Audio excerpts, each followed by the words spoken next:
Hallelujah, praise the Lord. இந்த செவ்வாய்க்கிழமை இந்த இரவு வேளையிலே நம்முடைய யெகோவா பேங்கிங் லோன்ஸ் பிரயாணங்கள் முடிந்து ஆண்டவராகிய இயேசு கிறிஸ்துவனுடைய 974வது கர்த்தருடைய சத்தியம் இயேசு கிறிஸ்து தருவாராக. அவ்விசுவாசம் நீங்கும்படி உதவி செய்யும் ஆண்டவரே, ஒரு அழகிய தலைப்பு இது. எனக்கு விசுவாசம் அதிகமாக இருக்குதுன்னு சொல்லிட்டு தான் நம்மளாம் என்ன பண்ணுவோம், பெருமை பாராட்டி கொள்வோம். நண்பர்களிடம் சொல்லும் பொழுதும், ஊழியரிடத்தில் சொல்லும் பொழுதும், யார்கிட்ட சொல்லும் பொழுதும். ஆனால் நம்மளுடைய விசுவாசம் எப்படிப்பட்டதுன்னு சொல்லிட்டு நம்மை படைத்த தேவனுக்கு தெரியும். இங்கே பாருங்க, ஒரு தகப்பன் தன்னுடைய பிள்ளைக்காக என்கிட்ட விசுவாசமே கிடையாது ஆண்டவரே, ஆனால் என் மகன் சுகமாக வேண்டும் என்று சொல்லி வேண்டிக் கொள்கிறான். என்ன நடந்ததுன்னு பார்த்தீங்கன்னா, சீஷர்களால் ஒரு பிசாசு பிடித்த ஒரு வாலிபனை சுகமாக்க முடியல. அந்த இடத்துல ஒரு தர்க்கம் ஏற்படுது. அப்போ ஆண்டவராகிய இயேசு கிறிஸ்துவிடம் அந்த காரியம் வருகிறது. அப்போ இயேசு கிறிஸ்து அந்த தகப்பனை பார்த்து கேட்கிறார், இந்த வாலிபனுக்கு இந்த பிசாசு எத்தனை வருஷமாக இருக்குதுன்னு பார்க்கும்பொழுது சிறு வயதிலிருந்தே இருக்கிறதுன்னு சொல்கிறார். அப்போ சிறு வயதிலிருந்து வாலிப வயசு வர வரைக்கும் ரொம்ப வருஷமாக அந்த மகன் கொடிய வேதனைப்படுகிறான். அடிக்கடிக்கு தீயில் போய் விழுந்துருவான், தண்ணீரில் போய் விழுந்துருவான், அவனே தன்னுடைய உயிரை மாய்த்து கொள்ள போயிட்டு ஓடுவான். இப்படிலாம் ஒரு கொடிய வேதனை உள்ள ஒரு பிசாசு அந்த வாலிபனுக்குள் இருந்ததினால் அந்த வாலிபன் தன்னுடைய சுய நினைவு இருந்து பிசாசினுடைய கிரியைகளிலே ரொம்ப வருஷமாக இருக்கப்படும் பொழுது அந்த தகப்பனுக்கு எவ்வளவு மனம் சலிச்சு போயிருக்கும், எவ்வளோ வேதனை இருக்கும். ஏன்னா எப்படி இதை சொல்கிறேன்னு பார்த்தீங்கன்னா, அவர் இயேசு கிறிஸ்து கிட்ட சொல்வார், அவரே ஒரு சலிச்சு போனவராட்டம், ஆண்டவரே ஏதாவது உங்களால் செய்யக்கூடுமானால் என் மகனை சுகமாக்கும் ஆண்டவரே, உதவி செய்யுங்க ஆண்டவரே. சலிச்சு போன ஒரு வசனம். அப்படியே அவங்க தகப்பன் பேசுகிறாரு. மார்க் புஸ்தகம் 9வது அதிகாரம் 23வது வசனத்தில்.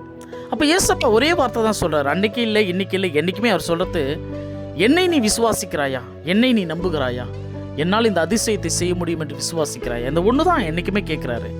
இந்த விசுவாசத்தில் நம்மளால் என்றைக்குமே ஒரு குறைவுள்ளவர்கள் தான் நம்ம. இயேசு கிறிஸ்து சொன்னார், நீ விசுவாசத்தோடு இந்த மலையை பார்த்து பெயர்ந்து போ என்று சொன்னால் அது பெயர்ந்து போகுமா? நம்மளால் நம்ப முடியுதா? ஒரு மலை இருக்கிறது, அசைக்க முடியாத மலை.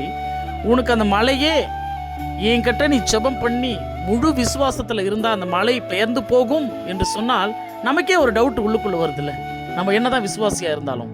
அப்போ ஆகவே ஒரு முழு விசுவாசம் நமக்கு இன்றைக்கும் கிடையாது. நம்ம ஒத்துக்கொள்ளவே மாட்டோம், ஆனால் பெரிய விசுவாசின்னு சொல்லுவோம். ஆனால் விசுவாசத்தில் வளர்ந்து கொண்டு தான் நம்ம இருக்கிறோம். ஆகவே பேதுரு என்ற ஒரு முதல் சீஷனை தேர்வு செய்தார் இயேசு கிறிஸ்து கடற்கரை ஓரத்தில். அந்த பேதுரு கிட்ட அவருக்கு பிடிச்சதுன்னா தெரியுமா, அவர் மீன் பிடிக்கிறதுல எக்ஸ்பெக்ட் பேதுரு. ஆனாலும் மீன் கிடைக்காம ஏமாற்று போய் வந்தவர் இயேசு கிறிஸ்துவிடம் தன்னுடைய குறைகளை ஒப்புக்கொள்ளுகிறார். ஆண்டவரே, ரா முழுவதும் எவ்வளவோ ட்ரை பண்ணிட்டு ஆண்டவரே, ஒரு மீன் கூட அகப்படலை. தன் தோல்வியை ஒப்புக்கொள்ளுகிறார். இயேசப்பா அவனுடைய வார்த்தையின்படி, ஆனாலும் உம்முடைய வார்த்தையின்படி இந்த ஒரே ஒரு தடவை நான் வலையை வீசுகிறேன் ஆண்டவரே. திரளான மீன். அதுக்கு முன்னாடி ஐயரே அப்படின்னு சொன்னவர் இயேசு கிறிஸ்துவை பார்த்து ஆண்டவரே தெய்வமே என்று சொல்லி ஆச்சரியப்பட்டார். அது முதற்கொண்டு இயேசு கிறிஸ்துவை பின்பற்றி அவர் முதல் சீஷனாக போயிட்டார். ஆகவே எப்பொழுதுமே நம்முடைய குறைகளை ஒப்புக்கொள்ளும் பொழுது, இந்த தகப்பனும் அப்படிதான், என் புள்ள சுகமாகணும், ஆனால் நாங்கள் உம்மால் இந்த சுகத்தை தர முடியும் என்று நம்பிக்கையும் இருக்குது, ஆனால் அந்த அளவுக்கு எனக்கு விசுவாசமும் இல்லை ஆண்டவரேன்னு சொல்லிட்டு இயேசு கிறிஸ்து கிட்ட உண்மையை ஒப்புக்கொண்டதினால் அந்த தகப்பனுக்கு விசுவாசத்தை கொடுத்து அந்த மகனையும் சுகமாக்கி அந்த வீட்டிலே ஒப்படைத்தார் கர்த்தராகிய இயேசு கிறிஸ்து. இன்றைக்கு நம்ம சத்தியம் என்னன்னா, தேவனுடைய ஆசீர்வாதத்தை பெற்றுக்கொள்ள நம்மளுடைய பாதையில் இருக்கும் தடைகளை இயேசு கிறிஸ்து அகற்றி போடணும்னு சொல்லிட்டு சுலபமான வழி என்னன்னா, அவரிடம் நமது பலவீனத்தை அறிக்கை செஞ்சிடணும். நாமெல்லாம் பலவீனமானவர்கள் என்று ஒப்புக்கொள்ளப்படும் பொழுது இயேசு கிறிஸ்துவின் கிருபை நமக்கு பரிபூரணமாய் விளங்கும். அதான் வசனமே.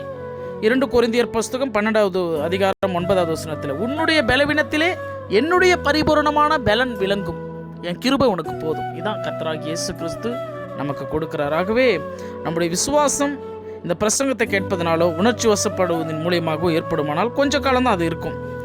சோதனையில் வேலையில் அகப்படும் பொழுது அந்த விசுவாசம் நிற்க முடியாமல் போயிடும். ஆனால் இயேசு கிறிஸ்து மேலே எப்பொழுதும் நீங்கள் நம்பிக்கை வைத்து பாருங்கள், கண்மலையின் மேல் கட்டப்பட்ட வீடை போல அசைக்கப்படாமல் இருப்பீர்கள். ஆகவே அற்புதங்களை கண்டுதான் இன்றைக்கு அநேகர் இயேசு கிறிஸ்துவின் விசுவாசம் வைத்திருக்கிறார்கள். சுகம் பெற்றுதான் இயேசு கிறிஸ்துவை விசுவாசித்திருக்கிறார்கள். பிசாசு நீங்கிதான் இயேசு கிறிஸ்துவை விசுவாசித்திருக்கிறார்கள். ஆனால் உண்மையில் வானத்தையும் பூமியையும் சகலத்தையும் படைத்தவர் அவரே என்று சொல்லி யோபுவை போல என்ன நடந்தாலும் விசுவாசம் வைத்து பாருங்கள், கர்த்தர் நம் வாழ்க்கையில் மிகப்பெரிய அற்புதங்களை அதிசயங்களை என்றைக்குமே செய்து கொண்டிருப்பார். இயேசு கிறிஸ்துவை உண்மையான தெய்வம். அவரை தேடுங்கள். நாளை தினத்தில் வேறொரு தெய்வ செய்திகளோடு servant of God Zachariah Satishkumar.